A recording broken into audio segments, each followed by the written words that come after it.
अस्सलाम वालेकुम and hi to everyone.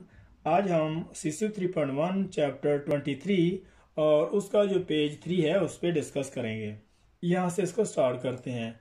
For a candidate to make a respectable attempt at any practical inspection part of the CCP examination he shall need to be in a possession of a number of important items at the exam the venue. यहाँ तक इसको देखते हैं। और एक candidate जो CCP का exam देने जा रहा है और उसके लिए कुछ यहाँ पे रिक्वायरमेंट हैं जो इसके पास होना ज़रूरी है, जो उसके पास होना ज़रूरी है एग्ज़ाम के लिए। तो नंबर 1 में गुड क्लोज विजन एक्यूटी है, कीन आई साइट, और उसकी जो करीब नज़री है, जो कीन आई साइट है वो अच्छी होनी चाहिए। अगर वो कमज़ोर है तो फिर जो ऑप्टिकल डिवाइसेज जो यूज़ कर रहे हैं वो करेक्ट होनी चाहिए ताकि वो विजुअल इंस्पेक्शन जो है वो प्रॉपर तरीके से क्लोज अच्छे तरीके से उसको देख सके। तो नंबर 2 में स्पेशलिस्ट गेज है and useful hand tools, example torch, mirror, graduated scale. यहाँ तक इसको देखते हैं। और इसके अलावा जो स्पेशलिस्ट गेज है, जैसे मल्टी गेज भी कहते हैं, और इस तरह के जो टूल्स हैं इंस्पेक्शन के लिए जो रिक्वायरमेंट होती है उसके पास होने चाहिए। और इसके अलावा टॉर्च, मिरर, ग्रेजुएटेड स्केल। अलावा नंबर 3 में नॉमिनेटेड स्पेसिफिकेशन इफ एप्लीकेबल, और इसके अलावा पेंसिल, पेन और वाच जो है वो एक वेल्डिंग इंस्पेक्टर के पास होनी चाहिए। और ये जो टूल्स हैं, जो हैंडफुल टूल्स हैं जैसे टॉर्च, मिरर, ग्रेजुएटेड स्केल है, ये वहाँ पे ऑन साइड जो सुपरवाइजर है, जो टेस्ट ले रहा होता है, जो स्क्रूटनी होता है, ये सारी की सारी इंफॉर्मेशन और ये सारा का सारा जो टूल्स है ये वही प्रोवाइड करता है। तो नंबर 4 में यहाँ पे all examination report form for the practical exam, macro pipe plates supply to the candidate by the CCP exam invigilator. यहाँ तक इसको देखते हैं।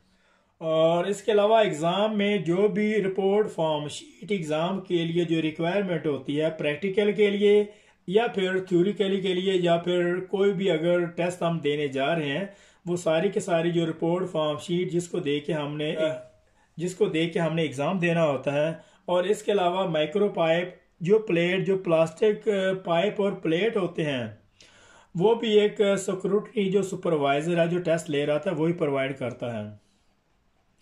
तो एग्ज़ाम के दौरान ऐसा होता है कि कुछ जो कैंडिडेट हैं, जो कुछ स्टूडेंट हैं, वो या तो फिर जनरल क्वेश्चन कर रहे होते हैं और या फिर मल्टी चॉइस क्वेश्चन, या फिर कुछ को पाइप और कुछ को प्लेट दे दिए जाते हैं।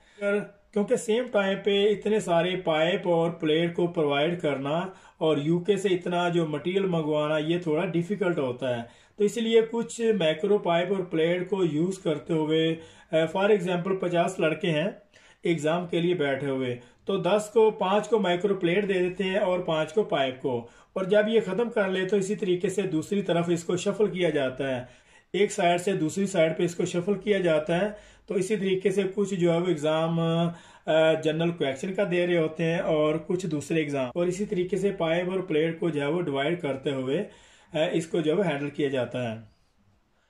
तो नंबर 1 में गुड क्लोज विजन एक्यूटी, जो एक वेल्डिंग इंस्पेक्टर की जो कैंडिडेट है उसकी जो क्लोज नजरी है उस पर डिस्कस करते हैं। तो effectively carried out visual inspection, a qualified CCP 3.1 welding inspector should possess close vision acuity of an acceptable minimum level. यहाँ तक इसको देखते हैं। और एक क्वालिफाइड CCP 3.1 जो वेल्डिंग इंस्पेक्टर है उसकी क्लोज नजरी की जो सर्टिफिकेशन जो रिपोर्ट जो है वो एक्सेप्टेबल मिनिमम लेवल में होनी चाहिए। Thus, a test certificate of the close vision acuity must be provided before। तो CCP वेल्डिंग इंस्पेक्शन और इसका एग्ज़ाम देने से पहले जो उसकी जो टेस्ट रिपोर्ट है, जो क्लोज विजन एक्यूटी, जो क्लोज नज़र आई का जो टेस्ट है, वो CCP वेल्डिंग इंस्पेक्शन का जो एग्ज़ाम देने से पहले जो है वो CCP बोर्ड को जो है वो प्रोवाइड करना होती है, आर एंटिटी सब्जेक्ट। और जब हम एंटिटी नॉन डिस्ट्रक्टिव टेस्ट जैसे UT, PT और RT वगैरह या MPI, कोई भी अगर हम नॉन डिस्ट्रक्टिव टेस्ट अगर उसका एग्ज़ाम दे रहे होते हैं, तो ये जो क्लोज विजन एक्यूटी का जो सर्टिफिकेट है, आई टेस्ट है, ये लाजमी उनको जो है वो रिक्वायरमेंट होता है। It is also sometimes very important for an inspector to distinguish between the contrasting color in order to effectively interpret a result of color contrast penetrant, fluorescent penetrant and fluorescent magnetical particle inspection test. यहाँ तक इसको देखते हैं. It is also sometimes very important for an inspector to distinguish between contrasting color in order to effectively interpret a result of color contrast penetrant, fluorescent penetrant and fluorescent magnetical particle inspection test. यहाँ तक इसको देखते हैं. Test है और इसके अलावा एक सीसीपी वेल्डिंग इंस्पेक्टर को जो कलर कंट्रास्ट है, जो ब्लाइंड टेस्ट है, आंख का जो ब्लाइंड टेस्ट है, उसकी जो है वो एक रिपोर्ट रिक्वायरमेंट होती है, ताकि ये चेक करना होता है कि जो सीसीपी वेल्डिंग इंस्पेक्टर है क्या उसकी जो नज़र है क्या वो कलर में डिफरेंट कर सकती है. फॉर एग्जाम्पल बाज़ औक़ात फ्लोरेसेंट स्क्रीन पेनिट्रेट या फिर मैग्नेटिक पार्टिकल इंस्पेक्शन के दौरान जो है वो कलर को देखने की रिक्वायरमेंट होती है, तो क्या उसमें ये डिफरेंट कर सकता है. Therefore, all candidates for the CSIP examination must also submit a color blind test certificate for the factored color. यहाँ तक इसको देखते हैं. और इसके अलावा जितने भी CSIP एग्जामिनेशन के जो कैंडिडेट हैं उनके जो ब्लाइंड कलर टेस्ट हैं वो सबमिट करना होते हैं CSIP के बोर्ड को. Any vision certification date of over 6 months previous to the exam date will not be acceptable to the CSIP management board as any proof of the welding inspector current vision ability. यहाँ तक इसको देखते हैं. और अगर colour blind test या close vision ऑक्यूटी का जो नज़र का जो छोटा सा टेस्ट होता है, अगर वो 6 महीने से ऊपर का उसको जो टेस्ट किया हुआ है तो फिर जो CSIP का बोर्ड है उसको एक्सेप्ट नहीं करता. मतलब विद इन 6 मंथ के अंदर उसकी जो वैलिडिटी की रिक्वायरमेंट होती है. All inspectors should be aware of the sudden decay of the human visual ability and should make every effort to attend a vision test at least twice early. यहाँ तक इसको देखते हैं. और जितने भी वेल्डिंग इंस्पेक्टर हैं उनको इस चीज़ से आगाह होना चाहिए कि वक्त के साथ साथ और कुदरती तौर पर जो नज़र है कमज़ोर हो जाती है, तो इसलिए उसको साल में तकरीबन 2 दफ़ा जो है वो टेस्ट करवाना चाहिए. Inspector who use optical devices should regularly check that their adult eyesight has not further deteriorated below limit. यहाँ तक इसको देखते हैं. और जो वेल्डिंग इंस्पेक्टर जो ऑप्टिकल डिवाइस है जिसे हम ऐनक कहते हैं, अगर वो यूज़ करते हैं तो फिर उनको चाहिए कि रेगुलरली उनको जो चेक करवाना चाहिए ताकि उसकी जो नज़र है क्या वो उसी ग्लास के मुताबिक टिकी हुई है या फिर वहाँ से लो आ गई है. और अगर इस तरह की कोई सिचुएशन है तो उसको दोबारा से उसका रीटेस्ट करवाएं और उसी के मुताबिक उसका जो ग्लास है वो सेट करवाएं. तो नंबर 2 में स्पेशलिस्ट गेज है. A number of the specialist gauge are available to measure the various elements that need to be measured in the welder fabrication including. यहाँ तक इसको देखते हैं. और फैब्रिकेशन में वेल्डिंग के हवाले से जो उसकी जो वेल्ड प्रोफाइल है उसको चेक करने के लिए बहुत सारी एलिमेंट है, बहुत सारी गेजेस हैं नीचे दी हुई यहाँ पे. तो नंबर ए में यहाँ पे हाई लो गेजेस है for the measuring mismatch between pipe wall. यहाँ तक इसको देखते हैं. तो हाई लो को चेक करने के लिए उसकी जो गेज है पाइप के दरमियान जो मिसमैच है उसको चेक किया जाता है.